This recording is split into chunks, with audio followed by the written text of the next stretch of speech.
Hello guys, welcome back to knowledge क्रूजो official. तो आज की वीडियो में हम बात करने वाले हैं भूगोल के इम्पोर्टेंट क्वेश्चंस के, जो कि आपको 5 मार्क्स में पूछे जा सकते हैं। तो बहुत से कमेंट्स आर्ट्स वाले को आ रहे थे कि सर हमारे लिए वीडियोस नहीं बनी है। तो देखो यार, आर्ट्स वाली सभी वीडियोस बनेगी, बशर्ते आप लोगों को सपोर्ट करना है, शेयर करना है, कमेंट करना है। इस वीडियो का लाइक रखते हैं 500। जैसे ही आप 500 लाइक करते हैं, विद इन अ सेकंड आपको एक नई वीडियो मिल जाएगी। तो जितना हो सके दबा के शेयर कर लेना, क्योंकि मेहनत लगती है इन सब चीज़ों में, क्वेश्चंस निकालने में, छांटने में, उसके आंसर्स बताने में। तो चलिए आगे चलते हैं। और व्हाट्सएप ग्रुप में नए हो गए ना, तो जुड़ जाना व्हाट्सएप ग्रुप में। और अच्छे से अपनी पढ़ाई करना है तो हमारे ऐप के कोर्सेज में चले जाना है यार, वहाँ से आप कोर्स खरीद के भी अच्छी पढ़ाई कर सकते हो। ठीक है। तो यहाँ पर मैं बात करता हूँ प्रश्न 3 में, जहाँ पे पनामा नहर पर टिप्पणी लिखी है, जो कि बहुत ही इंपॉर्टेंट है। इसको आप जरूर से एक बार कर लेना। और एक बार इसका क्वेश्चन जो इस प्रकार भी आ सकता है, पनामा नहर का निर्माण किस लिए किया गया है। और मैं बिल्कुल नहीं बोलता यार कि हमारे दिए गए ही क्वेश्चंस आएंगे, ऐसा नहीं होता यार, हमारे क्वेश्चंस भी आते हैं और भी क्वेश्चंस आते हैं। तो एकदम आप भी अपनी पढ़ाई करते रहा करो, क्योंकि आप लोगों को कमेंट्स में ऐसा लगता है देख के कि आप लोग और कहीं से नहीं पढ़ते। तो पनामा नहर इस प्रकार दिखता है। यहाँ पे अटलांटिक महासागर जो है यहाँ पे बनाया गया है, जैसे कि आप यहाँ पे देख लो। पनामा है, प्रजातंत्र है, पेंट्रो मुगल लॉक्स है, पनामा प्रजातंत्र, और प्रशांत महासागर है, मीरा फ्लोरस प्लस लॉक्स। तो यहाँ पे ये सारी चीज़ें हैं पनामा जो इनके बारे में है। उसके बाद जो है चौथा क्वेश्चन है, मतलब दूसरा क्वेश्चन है, स्वेज नहर पर टिप्पणी लिखिए। तो ये नहर वहर के बारे में तो आपको पढ़ ही लेना है यार, ऐसे क्वेश्चंस आपको पूछे जाते हैं। ज्योग्राफी में तो हालांकि पूछे रहते हैं। और यहाँ पर इसके जो है यहाँ पे एक मैप भी दिया है, चित्र स्वेज नहर का, तो ये आप कर लेना। उसके बाद है कृषक कृषि कार्य करना बंद कर दे तो हमारे जीवन पर इसका क्या प्रभाव पड़ेगा। तो आप लोग यार बशर्ते छत्तीसगढ़ के तो मैक्सिमम लोग कृषि फील्ड से ही आते हैं, बैकग्राउंड उनका कृषि का ही होता है, फार्मिंग का। तो बिल्कुल से यहाँ पे आप अपने विचार विमर्श कर सकते हैं, क्या प्रभाव पड़ेगा, क्या होगा। तो इसको आप बिल्कुल से आंसर देख लीजिएगा। उसके बाद यहाँ पे सिंचाई के साधनों की व्याख्या करना है। ठीक है, छत्तीसगढ़ के सिंचाई के साधनों की व्याख्या करना है। तो नहरों से सिंचाई होता है, तालाब से सिंचाई होता है, कुओं से सिंचाई होता है, यहाँ पे नलकूप से भी सिंचाई होता है। यहाँ पे आप ये सारी चीज़ें देख सकते हैं। ठीक है। तो मैं अब आगे ले चलता हूँ, जहाँ पे आपको यार भारत के आर्थिक विकास में सड़कों की भूमिका का वर्णन करना है, और सड़क परिवहन के लाभ आपको यहाँ पे लिखने हैं। ठीक है। तो यहाँ पे इसके आंसर्स आप देख सकते हो कि रेलें सीमित स्थानों तक पहुँच पहुंच सकती है, परंतु सड़कें दूर दूर तक पहुंच सकती है। जैसे कि आप लोगों को पता होगा कि रेल के तो ऐसे लिमिटेड होते हैं, इनका नहीं होता, सड़क बन जाता है भाई। तो इस प्रकार इसके आंसर्स हैं। यहाँ पे देखो, सड़क परिवहन के लाभ क्या होते हैं, माध्यम से ग्रामीण क्षेत्रों का शीघ्र नष्ट होने वाली वस्तुएं जैसे दूध, सब्जी, फल, मछली आदि को खपत के, मतलब अपना दिमाग लगाना होता है, थोड़े कॉमन सेंस लगाओगे ना तो बिल्कुल से इसके आंसर्स आप अच्छे से लिख सकते हो। थोड़ा नॉलेज हो, एक एक बार आप पढ़ लोगे तो भी आप अच्छे से आंसर्स इसके लिख सकते हो। तो एकदम डरने वाली बात नहीं हो, जितनी कैपेसिटी अपना उतना करो और भर के आ जाओ पेपर, मजा आ जाएगा। तो भारत के अंतर्राष्ट्रीय व्यापार की बदलती प्रकृति पर टिप्पणी लिखी है। टिप्पणी वाले क्वेश्चन आ सकते हैं, तो बिल्कुल से आप ये कर लेना। सारे जो क्वेश्चन बताता हूँ यार, आप सारे कर लीजिए करें, और साथ ही साथ अपनी भी पढ़ाई कर लीजिए करें। एकदम आप किसी पे भी ऐसा लगे ना रहा, क्योंकि इतना आपको कोई 100% क्वेश्चन नहीं बता सकता, ये हम भी जानते हैं। उसके बाद है ऊर्जा की कोई दो अपारंपरिक स्रोत कौन कौन से हैं, और सौर ऊर्जा पर एक टिप्पणी आपको यहाँ पे लिखना है। तो यहाँ पर आप इसे लिख सकते हैं। ठीक है, आंसर्स आप यहाँ पर देख लो, स्क्रीनशॉट ले लो, जैसा भी है।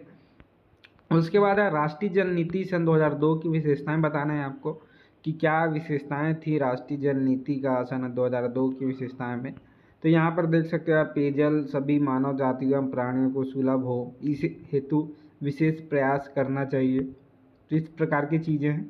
उसके बाद आगे चलते हैं, जहाँ पे आपको क्वेश्चन देखने को मिलेगा, भारत में चावल उत्पादन हेतु भौगोलिक दशाएं व उत्पादन क्षेत्र लिखिए। तो यहाँ पर देखो, भौगोलिक दशाएं जो है लिखने, यहाँ पे उत्पादन कार्य क्षेत्र लिखने, तो ये इसके आंसर्स हैं, आप अच्छे से देख लीजिएगा। उसके बाद मैं आगे लेके चलूँ, क्योंकि आंसर्स अगर मैं बताने गया तो काफ़ी लंबी वीडियो ये बन सकती है। तो यहाँ पर देखो, इतने बड़े बड़े आंसर्स होते हैं, तो आपको इतने ही आंसर्स लिखने होंगे। भारत में गेहूं उत्पादन हेतु निम्न बिंदुओं पर वर्णन करना है, तो यहाँ पे आपको वर्णन करना है यहाँ पर। ठीक है। तो अब मैं आगे चलता हूँ, जहाँ पे आप देख सकते हो आगे वाली क्वेश्चन, जो कि है विश्व में राजनीतिक सीमाकरण मानचित्र में दर्शाए गए निम्नलिखित बिंदुओं को पहचानिए तथा उनके नाम उत्तर पुस्तिका में लिखिए। तो इस प्रकार के क्वेश्चन आएंगे यार आपके। ट्रांस साइबेरिन रेल मार्ग का अंतिम स्टेशन का क्या नाम है और ये कहाँ पे है, एक मेगा सिटी कौन सा है, एक प्रमुख नदी कौन सा है, अमेरिका का एक प्रमुख घास का मैदान कहाँ है, दक्षिण अमेरिका का सबसे बड़ा क्षेत्रफल वाला देश कहाँ है, एक बड़ा बंदरगाह कहाँ है, एक राजधानी कहाँ। तो देखो भाई यहाँ पर ए के आंसर यहाँ पर ट्रांस साइबेरियन रेल मार्ग के अंतिम यहाँ पे है, ठीक है। बी यहाँ पे है, सी यहाँ पे है। तो इस प्रकार की चीज़ें हैं और इसके आंसर्स हैं यहाँ पे देखो यार, प्लास्टिक ड्यूस्टोक, लंदन, पेरी घास का मैदान, अमेजन नदी, पम्पास घास का मैदान, कैप टाउन, टोक्यो, ये सारे क्वेश्चंस यहाँ पे हैं। उसके बाद आपको ये सारी चीज़ों को मानचित्र पर दर्शाना है, जहाँ पे क्षेत्रफल वाला सबसे बड़ा क्षेत्रफल वाला राज्य, जनसंख्या का महानगर। तो यहाँ पे यार अरुणाचल प्रदेश, मध्य प्रदेश के विभाजन से बना हुआ राज्य। तो यहाँ पर सारी चीज़ें हैं, ठीक है।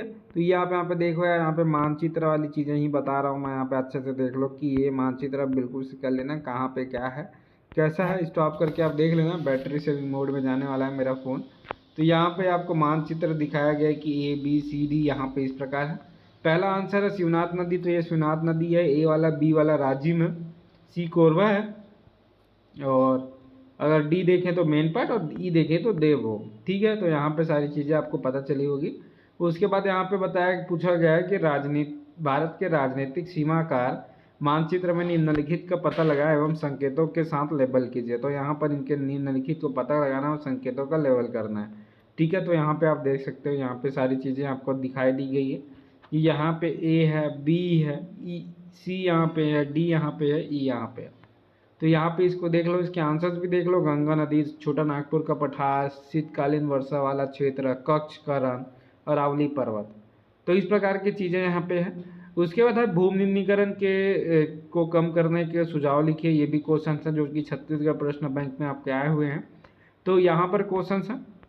उसके बाद वायु प्रदूषण किसे कहते हैं, वायु प्रदूषण के कारण प्रभाव को दूर करने के लिए उपाय लिखना है आपको, ठीक है।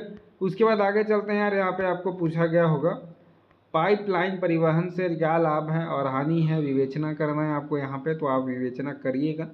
और इस प्रकार मैं यार मैक्सिमम क्वेश्चंस को आपको बता दिया हूँ, और भी इसकी पार्ट 2 आएगी अगर आप जल्दी से लाइक टारगेट पूरा कर देते हैं 500 का, और कमेंट टारगेट 100 का रखते हैं, ठीक है। तो भारत में निर्यात और आयात व्यापार के संयोजन का वर्णन कीजिए। यहाँ पे मैंने टोटल आपको कम से कम 17 क्वेश्चंस बताए होंगे, ठीक है। सारों की तैयारी करो यार, क्योंकि आपके 5 नंबर वाले क्वेश्चंस बहुत सारे आते हैं। तो वीडियो में सिर्फ इतना ही। चलिए मैं चलता हूँ और इसके आंसर्स मैं आपको यहाँ पे दिखा देता हूँ, ठीक है। और ये 20 तक मैं कंप्लीट कर देता हूँ। मानव भूगोल के अध्ययन की 3 नवीन विचारधाराओं का वर्णन करना है, ठीक है। तो 3 नवीन विचारधारा यहाँ पे देख सकते हो, ये इस प्रकार यहाँ पे इसके आंसर्स होते हैं। तो वीडियो में सिर्फ इतना ही। चलिए मैं चलता हूँ।